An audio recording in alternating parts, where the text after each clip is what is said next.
Hello, this is Clay Sterling reporting for WSEH Channel 6.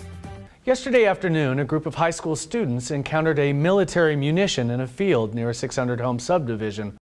This area is near several schools and shopping centers. After hearing about this incident, we did some investigative research. We'd like to start this report by sharing some of the history of this neighborhood, which led to this unexpected but potentially dangerous encounter. We'll begin by identifying the munition encountered and the reason it was there. To provide some expert insight on the subject of military munitions, we've contacted Army Active Reserve Colonel Carl Lane, who lives near the area, to help explain things from a military perspective. Welcome, Colonel Lane, and thank you for joining us. Thanks for having me, Clay.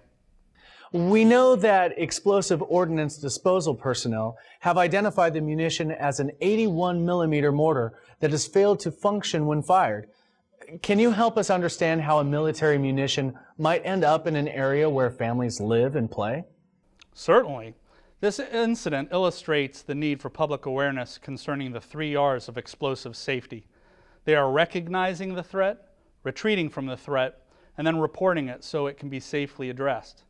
Let me start by explaining what these students encountered yesterday.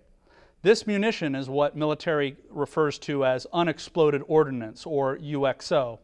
The mortar shell they encountered dates back to World War II and was designed to travel up to 2.3 miles from the firing point. It contains over a pound of explosives. This particular shell failed to explode on impact as designed. It pierced the ground and became buried all these years. Had the students disturbed this munition by attempting to pull it out of the ground, it could have exploded and killed someone as far away as a quarter of a mile. Well, Colonel, how do munitions like this unexploded mortar end up in areas like this one? Well, this subdivision, as you know, was developed over a relic World War II bombing or weapons range where they trained with the 81mm mortar. The training of soldiers and testing of equipment has occurred on millions of acres throughout the United States, including our own community. Many of these former military installations and training areas like this one have been returned to the public, where parks, housing developments, and shopping centers, industry now stand. So what you're saying is that these are confined to only prior military installations? No, military munitions may be encountered almost anywhere, from Civil War battlefields to our own homes. History buffs keep them as souvenirs of significant events. Soldiers keep them as war trophies. Regardless of where they are encountered, everyone needs to recognize that munitions are dangerous. Colonel, how could an ordnance like this be sitting in the ground for over 60 years without anyone discovering it? Well, although military conducted sweeps and removed most unexploded ordnance prior to releasing the land, some munitions like this one were missed. Technological limitations at the time and the large size of many of these former ranges made it impossible to guarantee that all munitions were removed. Erosion and land disturbing activities like development can expose these buried munitions. They may also be covered by vegetation or water and are occasionally encountered by civilians. This is what happened yesterday when these students encountered the mortar shell. Thankfully, they recognized it as a threat, they retreated, and they reported it to the authorities for safe disposal. Thank you, Colonel Lane, for that enlightening review of military munitions. Thanks for having me, Clay. We now want to take you to the location where the munition encounter occurred and hear from the students involved. We have Meredith May at the scene. Hello, Meredith. I understand that you're with the students who recognized the potential danger and notified the authorities?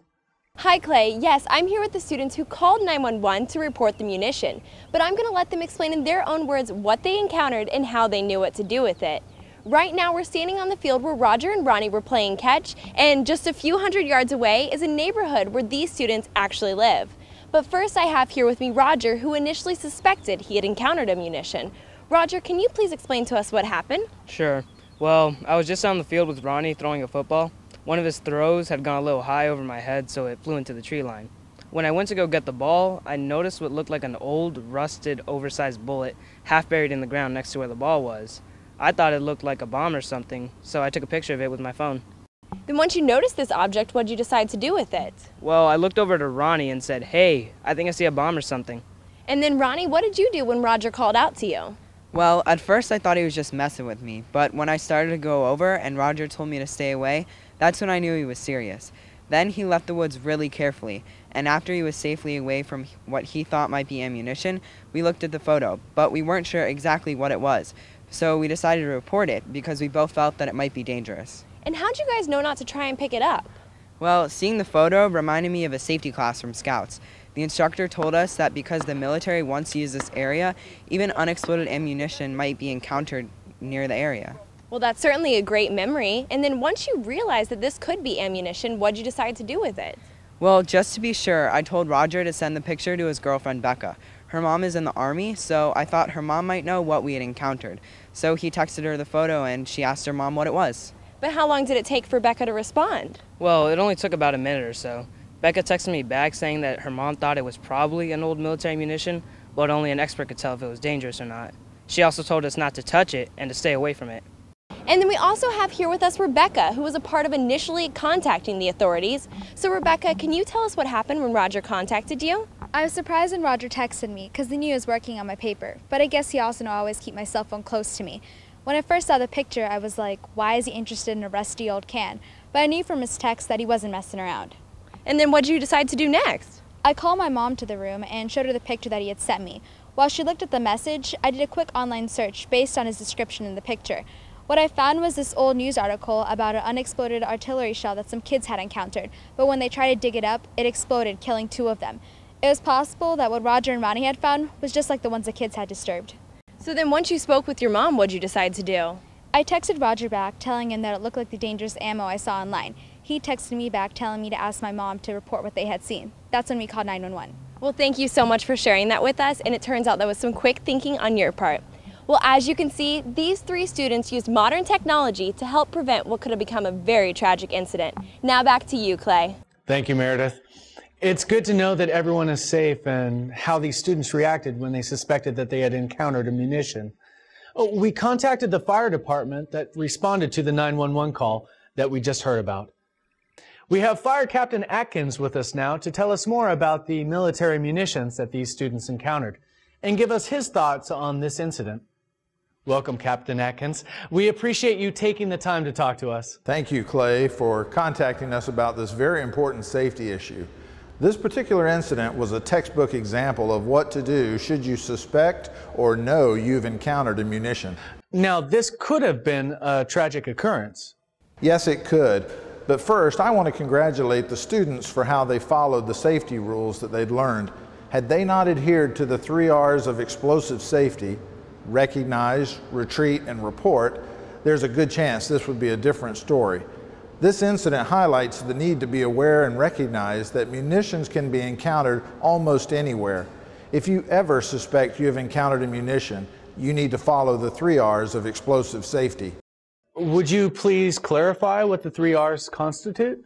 Well, the first R stands for recognize. That is, recognize when you may have encountered a munition, sometimes known as an ammo, a dud, or a bomb. And remember that munitions are dangerous.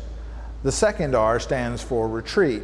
That is, do not touch, move, or disturb it, but carefully leave the area. You may want to mark an area nearby in some manner so that the authorities can find it after you leave.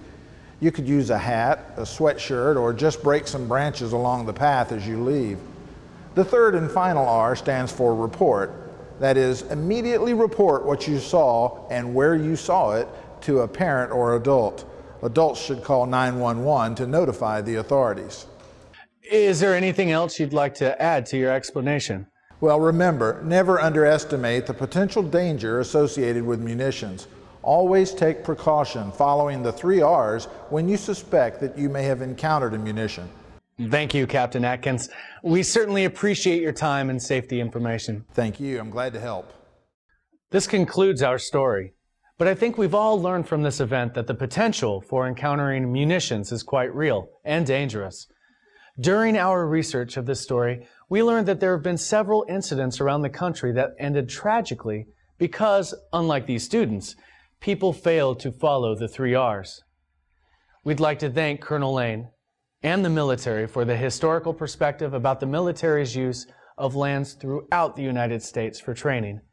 We salute Roger, Ronnie, and Rebecca for their astute awareness and for following the 3 R's of explosive safety.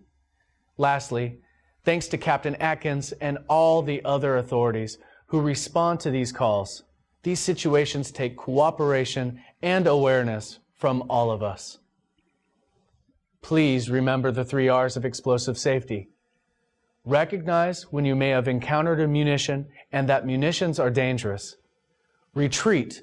Don't touch, move, or disturb it, but carefully leave the area. And report what you saw and where you saw it immediately to the proper authorities. I'm Clay Sterling, and this has been a WSEH Channel 6 Story Update. Thank you for watching.